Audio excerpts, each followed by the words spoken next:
Welcome, my dear friends, to a conversation that could truly change the landscape of your well-being, especially as we navigate these golden years together. It's a chat about something seemingly simple, something most of us have in our medicine cabinets, yet it holds a secret that might just make you gasp. What if I told you that some of the very vitamins you're taking with the best of intentions, believing they're safeguarding your heart and mind, could actually be increasing your risk of a stroke even overnight? Now, I know that sounds alarming, and perhaps even a little unsettling. You've been told for years, haven't you, that vitamins are good, that they're essential, a protective shield against the wear and tear of life. And for the most part, that's true. But in the vast, intricate world of our bodies, sometimes too much of a good thing, or even the wrong kind of a good thing, can lead us down an unexpected path. Today we're going to gently peel back the layers of this mystery, not to scare you, but to empower you with knowledge that allows you to make truly informed choices for your precious health. Let me tell you about Margaret. Margaret is a wonderful woman, 72 years young, with a spirit that could light up any room. She loves her garden, her grandchildren, and her morning cup of tea. For years, Margaret has diligently taken a multivitamin, along with a few extra supplements, all recommended by well-meaning friends or articles she'd read online.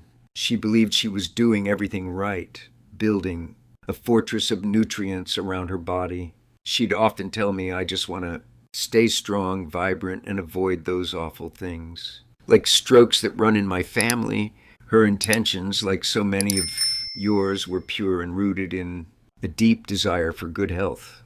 But then something shifted.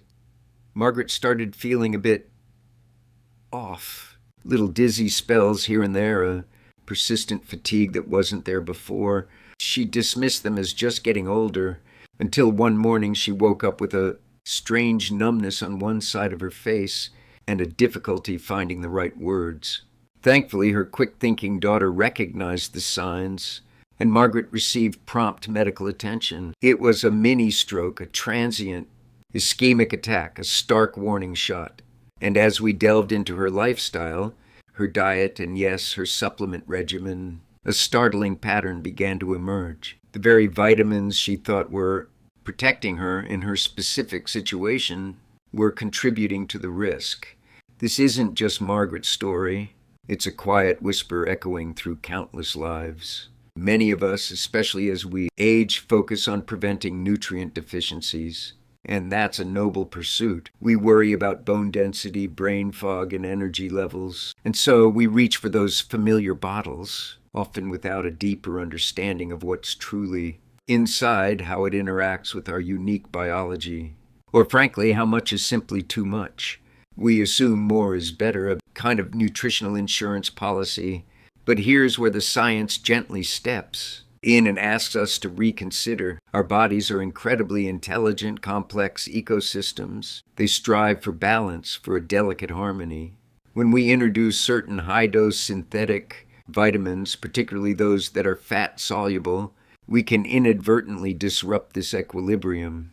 Think of it like this. Your body is a beautifully calibrated machine. It needs fuel, yes, but it also needs the right kind of fuel in the right amounts at the right time. Dumping in excessive amounts of certain components can actually jam the gears rather than lubricate them. The vitamins I'm specifically referring to, the ones that deserve a closer, more cautious look, are vitamin E and, in some specific contexts, certain forms of vitamin B. Now, before you panic and toss out every bottle, let's understand why. Let's start with vitamin E. For decades, vitamin E was hailed as a powerful antioxidant, a protector against cellular damage, and by extension, a guardian of heart health. The logic seemed sound. If free radicals damage cells and contribute to plaque buildup in arteries, then a potent antioxidant like vitamin E should prevent that, right?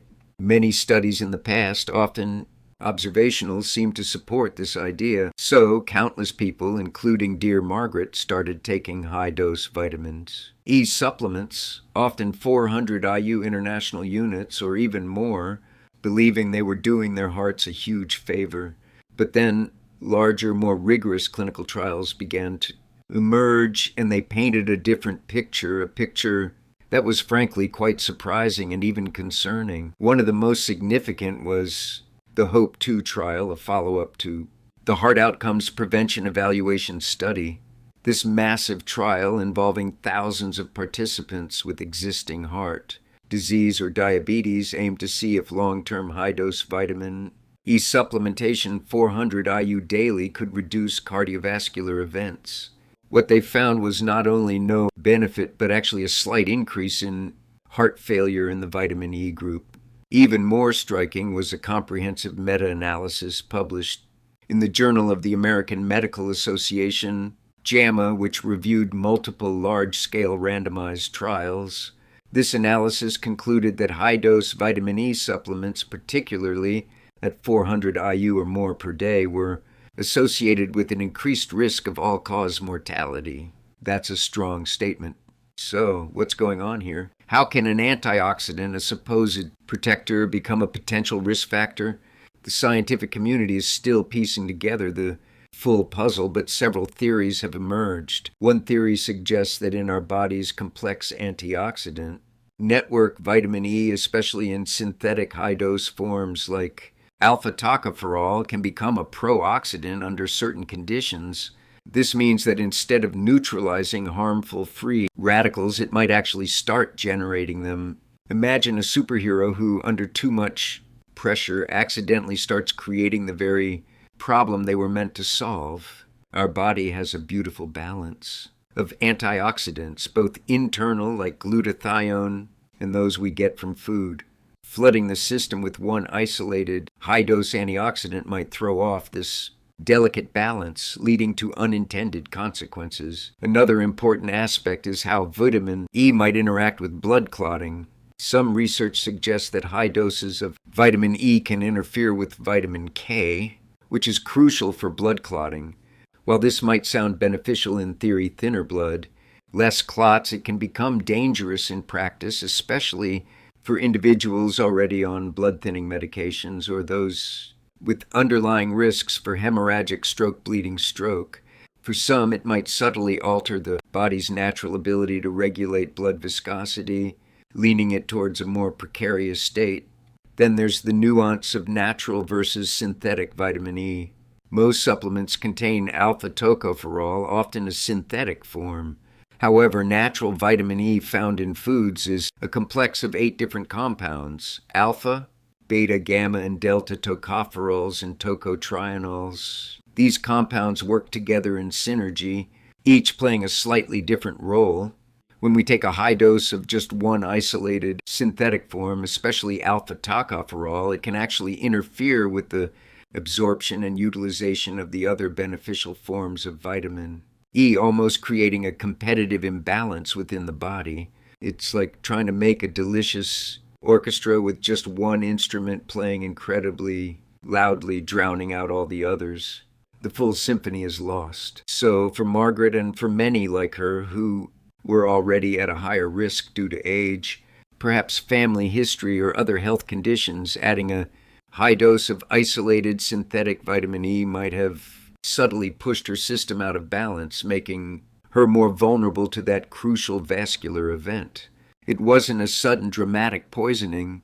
It was a slow, quiet disruption of her body's natural protective mechanisms. Now, let's briefly touch upon certain forms of B vitamins, specifically high-dose folic acid, vitamin B9, and vitamin B6, when taken in isolation and in very high amounts. For years, there was great excitement around B vitamins, particularly folate and B6, because they help to lower homocysteine levels. Homocysteine is an amino acid in the blood, and elevated levels have been linked to an increased risk of heart disease and stroke. The theory was lower homocysteine with B vitamins, lower stroke risk. Sounds logical, right? However, once again, large-scale randomized controlled trials like those conducted by the Homocysteine Studies Collaboration didn't consistently show a reduction in cardiovascular events or stroke risk, even when homocysteine levels were effectively lowered by B vitamin supplementation.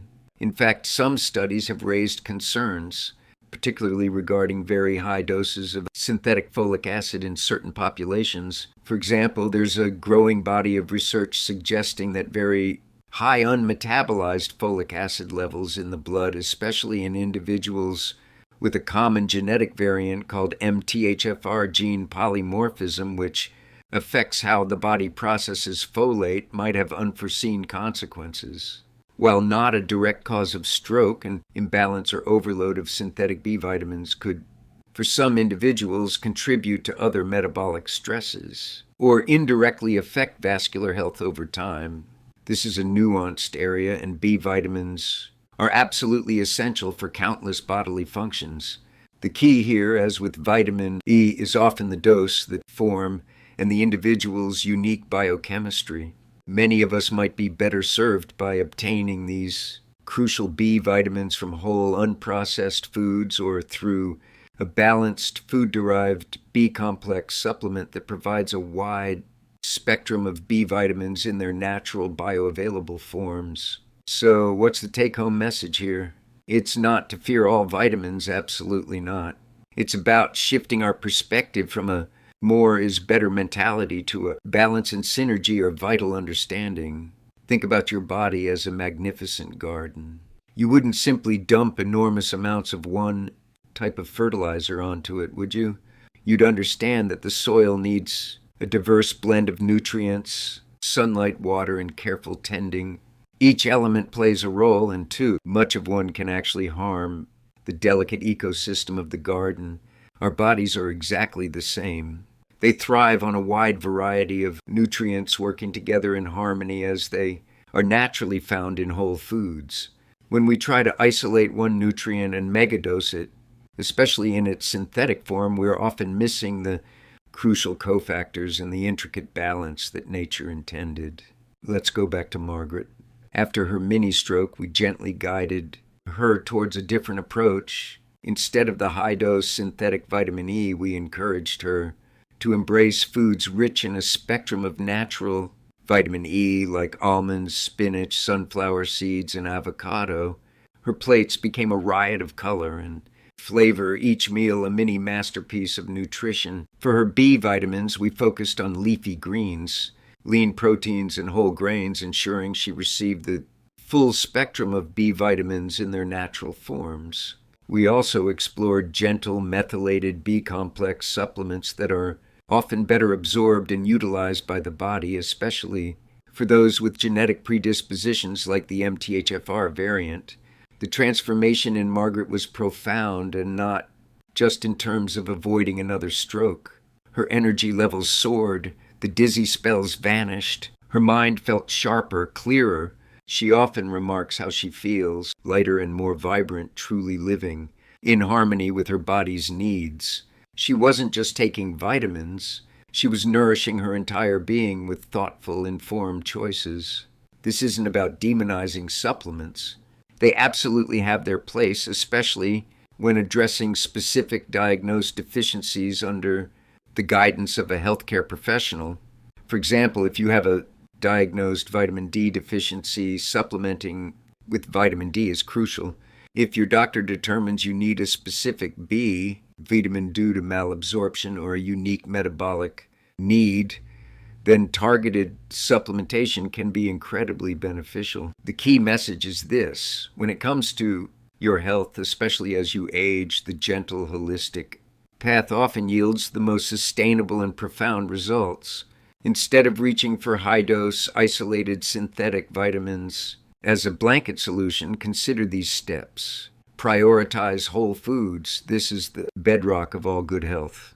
Fill your plate with a rainbow of fruits and vegetables, lean proteins, healthy fats, and complex carbohydrates. Nature has packaged these nutrients perfectly, with all their synergistic cofactors intact. Be skeptical of miracle doses. If a supplement promises a dramatic cure or contains extremely high doses of a single nutrient, approach it with caution. Research thoroughly and consult your doctor. Understand your unique needs. Your body is different from your neighbors, your friends, or even your younger selves. Factors like genetics, existing health conditions, medications you're taking, and even your diet all influence your nutritional requirements. What works for one person might not be right for you. Talk to your doctor or a qualified nutritionist. This is perhaps the most crucial step. Before starting or significantly changing any supplement regimen, have an open and honest conversation with your healthcare provider. Share your concerns, your goals, and every supplement you're currently taking.